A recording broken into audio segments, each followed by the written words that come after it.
Turning now to the group that instigated the Covington incident, the Black Hebrew Israelites. Here they are in Washington, D.C., yelling at the high school students. Let's make America great again. A bunch of child molesting. Look at all these dusty crackers with that racist garbage on. Look, Future school shooters. that's right. A bunch of incest babies. Biggest terrorist on the face of this earth is the pale-faced man, woman, and child. The Black Hebrew Israelites are described as a black nationalist hate group with militant overtones. They believe blacks are the true descendants of the biblical Israelites, and many of their sects are anti-white. Many here on the East Coast pretty familiar with the group, who dress up in robes and preach their teachings on street corners. I happened to catch up with them in Philly about 2 years ago. President Trump, how are you feeling about it? How do I feel about President Trump? I think that white people put Trump in office, and that was the man that they wanted him to rule over their people. Right. But I think black people, Hispanics and Native Americans, have a king that they need to obey. Right. And this is what my power said. Read Acts 5:29. Acts chapter 5 and 29. Then Peter and the other apostles answered and said, we ought to obey God rather than men. Joining me now, Catriel Ben Israel, a former teacher at Kol Sharit B'nai Nas Israel. I don't think I got the pronunciation exactly correct, but I did my best. Now, you heard the sound coming from people in your organization yelling at these high school students. Do you think that was appropriate? Well, first of all, that organization that you speak of is not representative of the whole nation of Israel.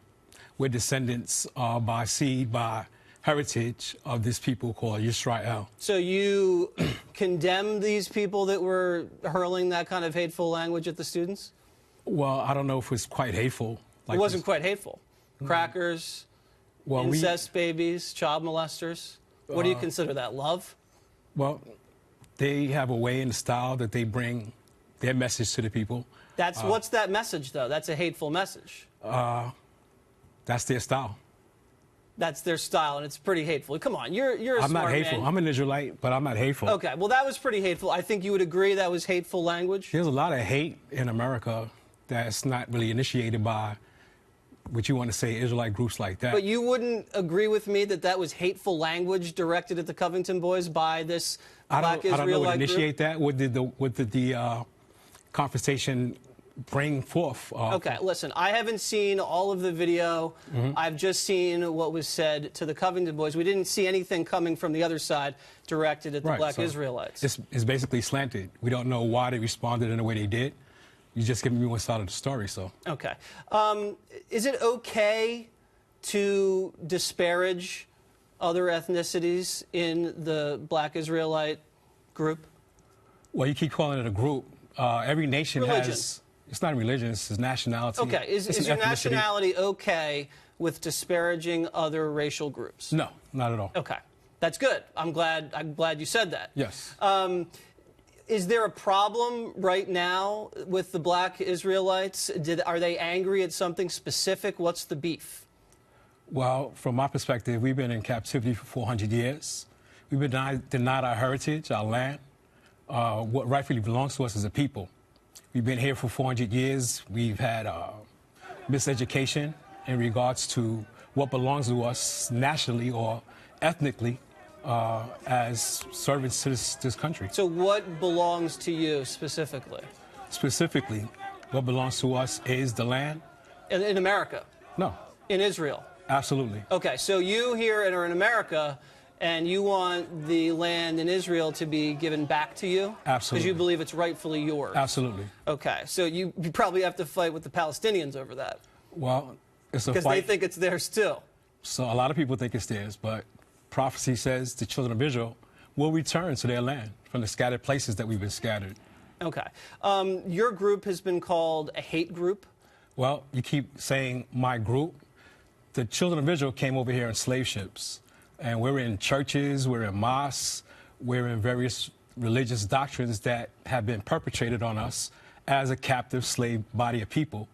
And this process of awakening to know who we are, our roots are, has taken on many factions, and basically they've been formulated into religious concepts where ethnically, nationally, we're descendants by seed, by heritage, by birth of the nation of Israel. All right, so in general, not talking about Covington right now, but in general, do you have a problem with white Americans wearing Make America Great Again hats? Not at all. Not at all. Well, that incident highlighted what the problem is with America today, because you have Native Americans who are speaking out in regards to what transpired with them. And what transpired with them? They were pushed on reservations, they lost their lands. Then you had the Israelite group, who we were brought here by slavery, forced against our will, and given doctrines that don't even belong to us, and we've lost everything. And then you have the Christian school that was there, and they have a right to speak as well. Okay.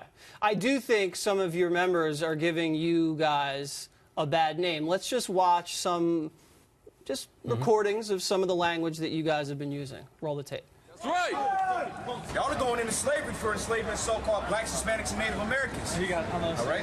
That's what the Bible say, all right? So y'all can sit up here and listen. Y'all can take it as a joke, but guess what? All the atrocities that was done to our people, it's going to be done to you times 2. All the cops. Hey, don't touch me. Hey! That is uncalled shit. Get out of here. That's right. All right, so that's pretty aggressive, rhetorically and physically. See the woman on the ground there.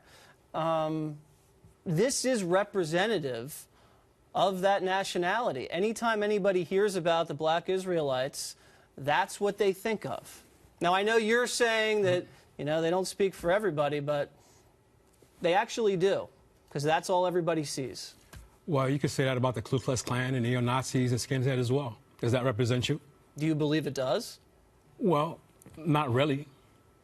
Just like you shouldn't believe what they're saying represents all Israelites. So you would compare that sect that has been, you know, pretty aggressive with the language and physically, you would compare them to the Klan? No, not at all. No? Not at all. So you don't believe that Black Israelites are superior to any other group? You think everybody's equal?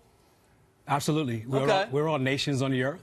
Okay. We made our mistakes, and we paid for it. And every other nation is going to do the same thing. If you become immoral and corrupt and decay, there's a price to pay. Lastly, what do you think about this Nathan Phillips, this Indian activist who was banging the drum? I think he has a right to speak his mind and stand up for his people. His land, his language, his culture has been taken away violently, and they have every right, like everybody else that's here, to speak their minds. Okay. I mean, do you think that the son should pay for the sins of the father? Yes. Okay. So if my father, shot someone, I should pay the price? If he's still in a crime family, yes. Okay. What about someone's great-great-great-great-great-grandfather shot an Indian who shot at him with a bow and arrow? You think they should pay the price? The great-great-great-great-great-great-grandson? If that people is being denied what rightfully belongs to them, then something has to be done. All right. Well, we disagree on that. Thank you very much. I appreciate you coming in. No problem. All right.